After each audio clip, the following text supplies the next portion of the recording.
ठीक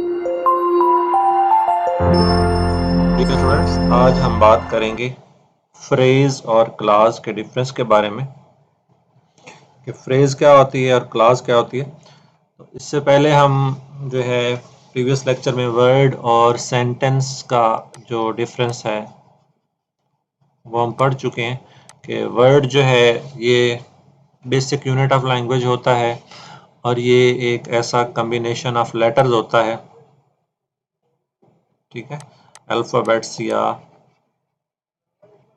लेटर्स का एक ऐसा कम्बिनेशन होता है जो क्या होता है, मीनिंगफुल होता है।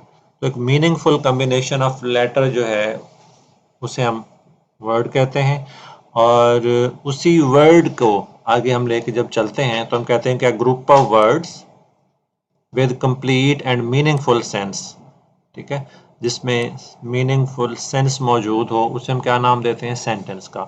कि अगर लेटर मीनिंगफुल हैं तो वो एक वर्ड बनता है। जैसे हमारे पास यहाँ मिसालें हैं कि ये जो तीनों वर्ड्स हैं ये हैं तो ये भी ग्रुप ऑफ लेटर्स, लेकिन ये मीनिंगफुल नहीं है, जबकि ये फ्रेम, एप्पल, पेल ये मीनिंगफुल हैं तो ये वर्ड कहलाएंगे। और आगे वर्ड्स का कम्बिनेशन जो है जो proper sense they, complete sense convey करे, उसे हम क्या नाम देते हैं, उसे हम सेंटेंस का नाम देते हैं। इसके अलावा हम सब्जेक्ट और प्रेडिकेट को भी डिस्कस करेंगे। सब्जेक्ट क्या होता है, किसी भी सेंटेंस में जो बंदा काम कर रहा है, डूअर ऑफ द एक्शन, उसे हम क्या नाम देते हैं, उसे हम नाम देते हैं सब्जेक्ट का। समथिंग या some person about home something is said, कि जो बंदा या जो चीज़ जिसके बारे में कुछ कहा जा रहा हो उसे हम सब्जेक्ट कहते हैं। और ये क्या होता है, या ये नाउन होगा और या ये प्रोनाउन होगा, ठीक है। जैसे सेंटेंस में हम देखते हैं कि एक सेंटेंस है Ayesha is reading a book, तो यहाँ पे आयशा क्या है, ये एक सब्जेक्ट है, ठीक है। और रीडिंग अ बुक किसके बारे में बात हो रही है, कि कौन किताब पढ़ रहा है, वो पढ़ रही है आयशा, ठीक है। जैसे हमने कहा कि समथिंग और some person about home something is said, तो ये रीडिंग अ बुक वाली बात आयशा के बारे में की जा रही है, तो ये क्या है, ये एक सब्जेक्ट है। और अगर हम इसी आयशा की जगह पे हम कहते हैं she is reading a book, ठीक है, तो फिर शी एक प्रोनाउन है, तो फिर शी सब्जेक्ट हो जाता है। जैसे इस सेंटेंस में है कि you are writing a letter, तो यहाँ यू क्या है, ये एक सब्जेक्ट है। अब सेंटेंस में से जब हम सब्जेक्ट को निकालते हैं, ठीक है, ये देखो वही सेंटेंस है Ayesha is reading a book, ठीक है, तो हमने कहा कि आयशा क्या है, ये सब्जेक्ट है। तो सेंटेंस में सब्जेक्ट के अलावा जो बाकी डिटेल है जिसमें सब्जेक्ट के बारे में बात की जा रही है उसे हम नाम देते हैं प्रेडिकेट। उसे हम क्या कहते हैं, predicate. A part of a sentence which tells what is subject doing और व्हाट सब्जेक्ट इज, सेंटेंस का वो हिस्सा जिसमें से सब्जेक्ट को निकाल के सब्जेक्ट के बारे में बात की जा रही है कि सब्जेक्ट क्या कर रहा है या सब्जेक्ट क्या है, उसे हम कहते हैं कि ये है प्रेडिकेट। दूसरा सेंटेंस देखें, you are writing a letter, इसमें यू सब्जेक्ट है और बाकी सेंटेंस क्या है, प्रेडिकेट है। अच्छा, सेंटेंस में कोई ज़रूरी नहीं कि हर दफ़ा सब्जेक्ट कुछ कर रहा हो, सब्जेक्ट कुछ हो भी सकता है। मिसाल के तौर पे हम कहते हैं कि Ayesha is a student, Ayesha है, स्टूडेंट है। अब ये सब्जेक्ट है और ये इज अ स्टूडेंट जो है ये डिटेल है कि सब्जेक्ट क्या है, ये वाली बात कि व्हाट सब्जेक्ट इज, सब्जेक्ट क्या है, ठीक है, वो कुछ कर नहीं रही है बल्कि उसके होने के बारे में बताया जा रहा है। तो सब्जेक्ट क्या है, वो एक स्टूडेंट है। तो सेंटेंस का वो वाला पार्ट जो सब्जेक्ट के बारे में कोई भी डिटेल बताए उसे हम क्या कहते हैं, उसे हम प्रेडिकेट कहते हैं। जी, हमारा जो एक्चुअल आज का टॉपिक है वो है फ्रेज और क्लास। फ्रेज क्या होता है, a phrase is a group of words that stands together as a single unit, typically as a part of a sentence. पहली बात तो ये है कि ये ग्रुप ऑफ वर्ड्स होता है, this is a group of words, और ये एक सिंगल यूनिट के तौर पे लिया जाता है और ये किसी सेंटेंस का एक पार्ट होता है, ठीक है। और इसके डेफिनेटली मीनिंग्स भी होते हैं, it does have some meanings but the meanings are not complete, ये मीनिंग्स कंप्लीट नहीं होते हैं, अपने सेंस में मुकम्मल नहीं होते हैं। It joins with the sentence to complete the meaning. ये सेंटेंस के साथ उसके बाकी हिस्सों के साथ मिलके क्या करता है, मीनिंग्स को कंप्लीट करता है। अच्छा, मिसालें देखते हैं। The happy tourist was running fast, एक सेंटेंस है। इसमें जो हैप्पी टूरिस्ट है ये एक फ्रेज है, ये एक फ्रेज है। The lost puppy was found in the evening, इसमें द लास्ट पप्पी जो है ये भी एक फ्रेज है, और इन द इवनिंग ये भी एक फ्रेज है। दोनों पार्ट ऑफ सेंटेंस हैं, मीनिंग्स हैं, मुकम्मल नहीं मीनिंग्स हैं, और सेंटेंस को कंप्लीट कर रहे हैं। The old clinic had seen many cases of new disease, इसमें भी दो फ्रेजेस हैं, old clinic, cases of new disease. तो ये सारी चीजें क्या हैं, ये फ्रेज हैं और ये पार्ट ऑफ सेंटेंस हैं, ठीक है। It was a very old story, ठीक है। अब ये देखें, a very old story, meanings हैं लेकिन कंप्लीट मीनिंग्स नहीं है, लेकिन सेंटेंस के अंदर मिलके वो मीनिंग्स कंप्लीट करें। अच्छा, the sports car was running on the road, we have again to phrases.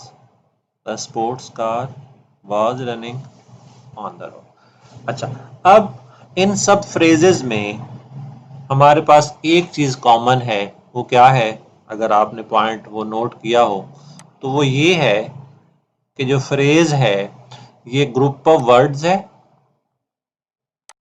Definitely हमने देख लिया कि ये ग्रुप ऑफ वर्ड्स है विद इनकम्प्लीट मीनिंग्स है, मीनिंग्स हैं लेकिन कंप्लीट नहीं है, और हर फ्रेज में वर्ब नहीं है, इट लैक्स वर्ब, इसमें वर्ब नहीं होता, ठीक है। देखिए, the happy tourist, tourist noun है, हैप्पी उसका एडजेक्टिव है। द लास्ट पपी में पपी नाउन है, लास्ट उसका एडजेक्टिव है। इन द इवनिंग, ठीक है, प्रपोजिशन है, आर्टिकल है और नाउन है, ठीक है। यानी कि फ्रेज जो है ये एक ऐसा ग्रुप ऑफ वर्ड है जो माइनस वर्ब होता है, यानी इसमें वर्ब नहीं होता, इसमें वर्ब नहीं होता है, और ये सेंटेंस का हिस्सा होती है, सेंटेंस को मीनिंग्स के कंप्लीट करने में हेल्प करती है। अब हम देखते हैं क्लास। क्लास क्या होती है? अ class is a group of words that includes a subject and a verb. Class के लिए, क्लास के अंदर वर्ब का होना बहुत ज़रूरी है, इसमें सब्जेक्ट भी होता है और वर्ब भी होता है। अ class can be a sentence by itself, जो क्लास होती है ना वो बजाते खुद एक सेंटेंस भी हो सकती है, कैन बी, कोई ज़रूरी नहीं कि हर दफ़ा एक क्लास एक सेंटेंस भी हो, लेकिन एक क्लास जो है it can be a sentence. A class can be a part of larger sentence, अगर वो खुद से सेंटेंस ना हो तो फिर क्या होती है, वो लार्जर सेंटेंस का पार्ट होती है। It can be a part of a larger sentence, ठीक है। There might be multiple clauses in a sentence, और अगर सेंटेंस बड़ा हो तो उस सेंटेंस के अंदर एक से ज्यादा क्लासेस भी हो सकती है, ठीक है जी। अच्छा, अब हम क्लास और फ्रेज को यहाँ पे डिफरेंस के जरिए समझ लेते हैं। हमारे पास एक सेंटेंस है जो यहाँ आपके सामने मौजूद है, सेंटेंस है Ali sings when he wakes up. दो सेंटेंसेस हमारे पास, Ali sings when he wakes up, एक सेंटेंस हमारे पास ये है।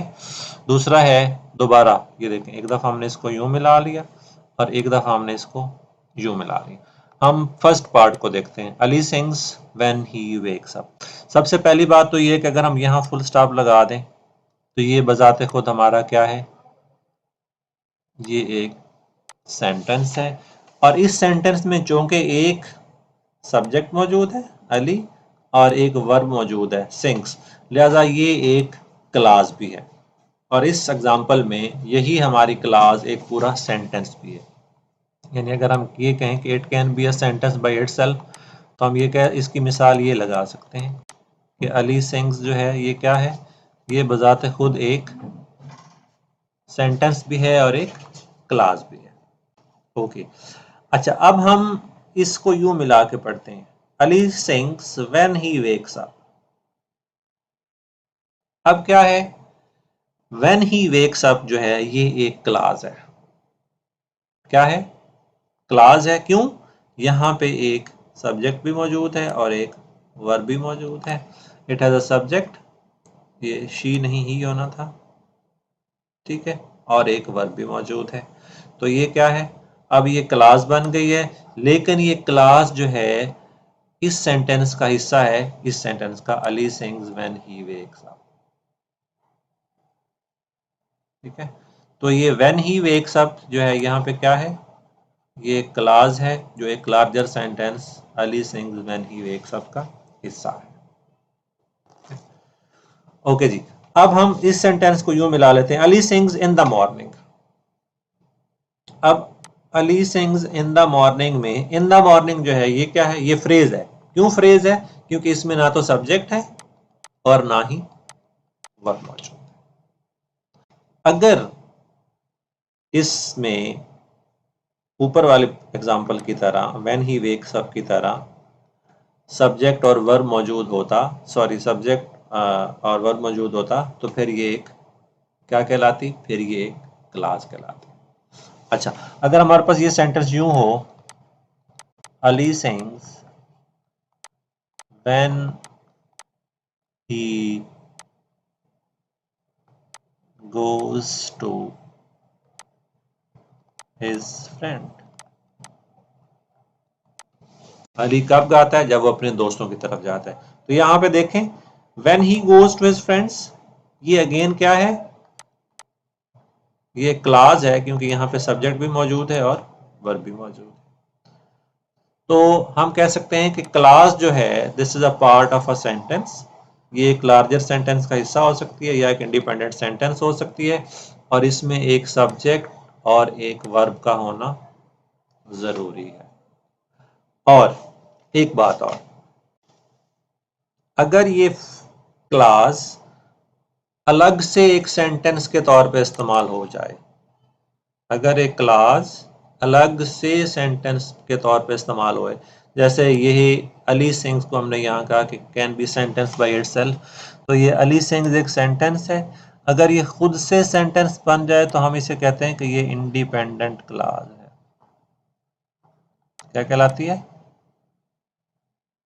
Independent class. और अगर एक ऐसी क्लास जो खुद से सेंटेंस ना बन सके, बल्कि उसे सेंटेंस के लिए किसी और क्लास का सहारा लेना पड़े, बल्कि क्या हो, उसे किसी और क्लास का सहारा लेना पड़े, अकेले सेंटेंस ना बन सके, किसी और का सहारा लेना पड़े, तो फिर वो बन जाती है डिपेंडेंट क्लास।